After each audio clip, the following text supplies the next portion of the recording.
Sentence है Why are you yelling at me? तुम मुझ पर क्यों चिल्ला रहे हो? अगर कोई शख्स बिला वजह आप पर चिल्ला रहा है तो उसे आप कह सकते हैं Why are you yelling at me? This shop is vacant to let. This shop is vacant to let. ये दुकान किराए के लिए खाली है। जब आप किसी को ये बताना चाहते हैं कि इस दुकान में कोई नहीं रहता, ये दुकान किराए के लिए खाली है, तो आप ये सेंटेंस इस्तेमाल कर सकते हैं। I already had doubt. मुझे तो पहले से ही शक था। अगर आपको किसी पे पहले से शक था कि उसने ये काम करना है, तो आप ये सेंटेंस इस्तेमाल कर सकते हैं। What did this phone cost you? यह फ़ोन तुमने कितने में ख़रीदा? Dear students, अगर आप इन सेंटेंसेस की प्रोनाउंसिएशन को लर्न करना चाहते हैं तो आपने मेरे बाद इनको रिपीट करना है, ताकि आप जब इन सेंटेंसेस को अपनी डेली लाइफ में बोलें तो आपको कोई मसला ना हो। I have no voice in my heart for you. मेरे दिल में तुम्हारे लिए कोई गुबार नहीं। अगर आप किसी को ये बताना चाहते हैं कि मेरे दिल में आपके लिए कोई गुस्सा नहीं है, कोई नाराज़गी नहीं है, तो आप ये सेंटेंस इस्तेमाल कर सकते हैं। What was my fault? क्या कसूर था मेरा? I have so much to talk to you. मुझे तुमसे बहुत बातें करनी हैं। I have to get a haircut. I have to get a haircut. मुझे बाल कटवाने हैं। You just tell me what I asked. इतना बताओ जितना पूछा है, मुझे वो ना बताओ जो मैंने आपसे नहीं पूछा, बस काम की बात करो। Joking apart, it is true. मजाक के अलावा ये सच बात है। कोई आपका यकीन नहीं कर रहा तो आप उसे कह सकते हैं भाई मैं मजाक नहीं कर रहा, ये बात बिल्कुल ठीक है। You become sad for no reason. तुम बिला वजह उदास हो जाते हो। अगर कोई शख्स बिला वजह उदास हो जाता है तो आप ये फ़िक्रा इस्तेमाल कर सकते हैं। Fair enough, ये भी ठीक है। Let's go 50-50. चलो आधा आधा करते हैं। इसी चीज़ को भी अगर आप आधा आधा करते हैं तो आप ये सेंटेंस उसके लिए इस्तेमाल कर सकते हैं। It's out of question. It's out of question. सवाल ही पैदा नहीं होता। अगर आपसे कोई बंदा ऐसी बात पूछ रहा है या आपसे कोई काम करने को कह रहा है तो आप कह सकते हैं भाई सवाल ही पैदा नहीं होता, ये वाली बात मुझसे ना करना। Who am I to forgive you? Who am I to forgive you? मैं कौन होती हूँ तुम्हें माफ़ करने वाली? मैं तुम्हें माफ़ नहीं कर सकती, जाके किसी और से माफ़ी मांगो। The children don't care about anything. The children don't care about anything. Dear students, यहाँ पर आप इस वर्ड को ऐसे नहीं बोलेंगे। The children do not care about anything. बिल्कुल गलत, क्योंकि आप इसकी शॉर्ट फॉर्म इस्तेमाल कर रहे हैं। तो आप कैसे बोलेंगे? The children don't care about anything. बच्चे किसी चीज़ की परवाह नहीं करते। बिल्कुल, बच्चे किसी चीज़ की परवाह नहीं करते। I seem to have made a mistake. मुझे ऐसा लगता है मैंने कोई गलती की है। You always try to downplay me. तुम हमेशा मुझे नीचा दिखाने की कोशिश करते हो। तो अगर आपको कोई हमेशा ऐसी बात करता है या कोई काम करता है जिससे आपको नीचा दिखाए, तो ये वाला सेंटेंस उसके लिए बेस्ट रहेगा। You are not doing me any favor. तुम मुझ पर कोई एहसान नहीं कर रहे हो। इसमें आपका ही फ़ायदा है, लिहाजा तुम मुझ पर कोई एहसान नहीं कर रहे हो। What did you even have? तुम्हारे पास था ही क्या? अगर आप किसी को इस तरह बात करना चाहते हैं कि तुम्हारे पास ना पहले कुछ था या ना अब है, तो उसके लिए आप ये फ़िक्रा इस्तेमाल कर सकते हैं। Who are you to give argument in his favor? तुम उसकी वकालत करने वाले कौन होते हो? अगर कोई बंदा बिला वजह किसी की वकालत कर रहा है या किसी की फेवर में कोई बात कर रहा है तो आप ये वाला फ़िक्रा इस्तेमाल कर सकते हैं। You are bent on killing me. तुम तो मेरी जान लेने पे तुले हो। अगर कोई बंदा आपको मारना चाहता है या आपको उससे ख़तरा है तो ये वाला फ़िक्रा आप उस सिचुएशन में इस्तेमाल कर सकते हैं। Man needs man's aid 100 times. इंसान को इंसान से 100 दफ़ा काम पड़ता है। What do you want as a dowry? What do you want as a dowry? आप जहेज़ में क्या चाहते हैं? वैसे जहेज़ तो लानत है, लेकिन फिर भी आप बताएं कि जहेज़ में आप क्या चाहते हैं। While life is yours, the world is yours. जान है तो जहान है, लिहाजा अपनी जान की परवाह करें। If you can't bite, then never show your teeth. अगर कुछ कर नहीं सकते तो बड़ी बातें भी ना करो। इस सेंटेंस को आप उस सिचुएशन में इस्तेमाल कर सकते हैं जब कोई बंदा बोलता तो बहुत ज़्यादा है लेकिन प्रैक्टिकली आपके लिए वो कुछ नहीं करता। I shall deal with you later. मैं तुमसे बाद में निपटूंगा। अभी मैं थोड़ा बिजी हूँ, लिहाजा मैं बाद में निपटूंगा तुमसे। He has gone back from his word. वो अपने वादे से फिर गया, लिहाजा अपने वादे से कभी भी नहीं फिरना चाहिए। जो वादा करो उस पर पूरा उतरो। He is very impatient with children. वो बच्चों से बहुत घबराता है। I shall rather die than beg. मैं भीख मांगने पर मरने को तरजीह देती हूँ, लिहाजा बजाय इसके कि आप भीख मांगे, मरना बेहतर है।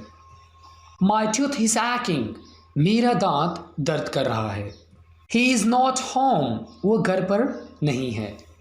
Don't argue with me. यहाँ पर अब आप ये नहीं कहेंगे do not, क्योंकि अभी अभी मैं आपको बता चुका हूँ कि जब आपके सामने इस तरह का वर्ड लिखा होगा तो आपने उसको पूरा कभी भी प्रोनाउंस नहीं करना, बल्कि आप कैसे बोलेंगे, Don't argue with me. मेरे साथ बहस मत करो, क्योंकि बहस करने के लिए मेरे पास फजूल टाइम नहीं है। I have no interest in politics. मुझे सियासत में कोई दिलचस्पी नहीं। We are absolutely with you. हम पूरी तरह आपके साथ हैं। He is bent on going abroad. वो मुल्क से बाहर जाने पर तुला हुआ है, लिहाजा उसको मनाने की कोशिश ना करो, क्योंकि उसने बाहर जाने के लिए पक्का फैसला कर लिया है। Are you acquainted with him? Are you acquainted with him? क्या तुम उससे वाकिफ़ हो? Acquaintance का माना होता है वाकफियत।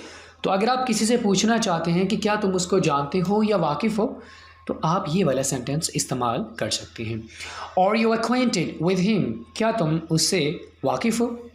Okay, let it be so. चलो ऐसा ही सही। There is no way left now. अब कोई रास्ता बाकी नहीं है।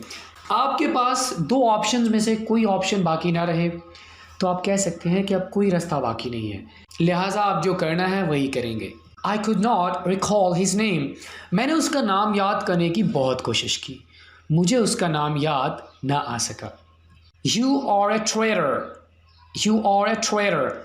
गद्दार हो तुम। My eye is twitching. मेरी आंख भड़क रही है। You have been afflicted by the evil eye.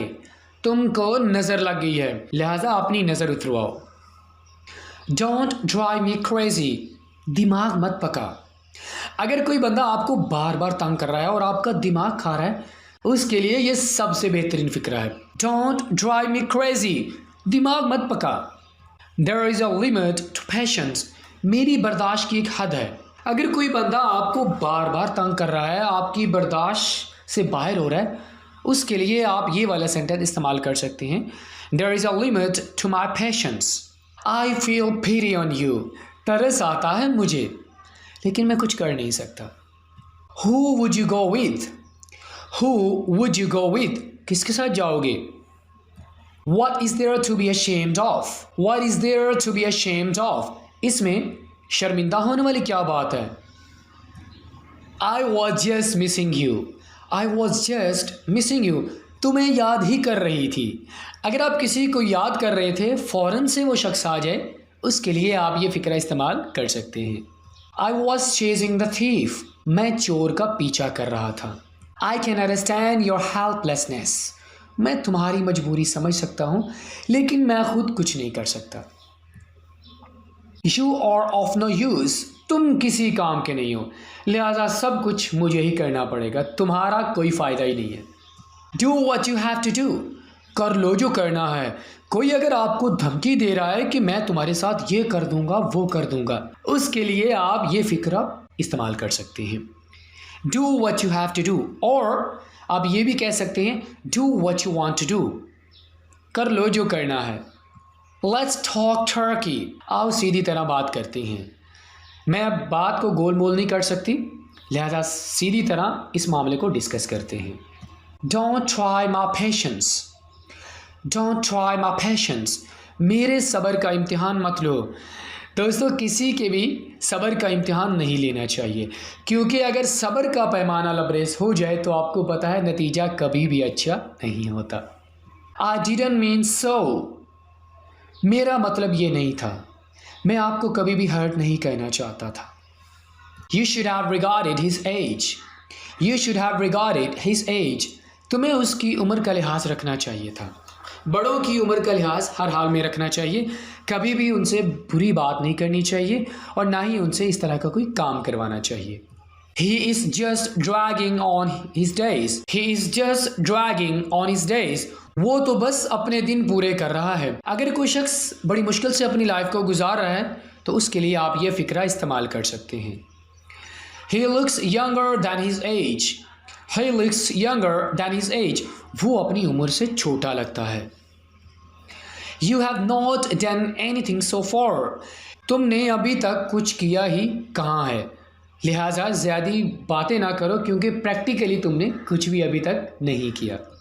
Dear student, इसी के साथ ही आज का हमारा ये लेसन यहीं पे ख़त्म होता है। अगर आपने इस लेक्चर से कुछ सीखा हो, हमारी वीडियो को लाइक कीजिएगा और हमें कमेंट करके ज़रूर बताइएगा कि आपको इनमें से कौन से फ़िक्रात अच्छे लगे हैं और आप कौन कौन से मज़ेदार फ़िक्रात सीखना चाहते हैं। एक दफ़ा फिर आपसे रिक्वेस्ट करेंगे कि आप हमारे चैनल को सब्सक्राइब कर लें, साथ में बेल आइकन को ज़रूर प्रेस कर दीजिएगा ताकि आपको हमारी आने वाली मज़ेदार वीडियोज़ के नोटिफिकेशन फ़ौरन से मिल जाए। आपके साथ इंशाअल्लाह नेक्स्ट लेक्चर में मुलाकात होगी। Thank you very much for watching this video. Till then, अल्लाह हाफिज़।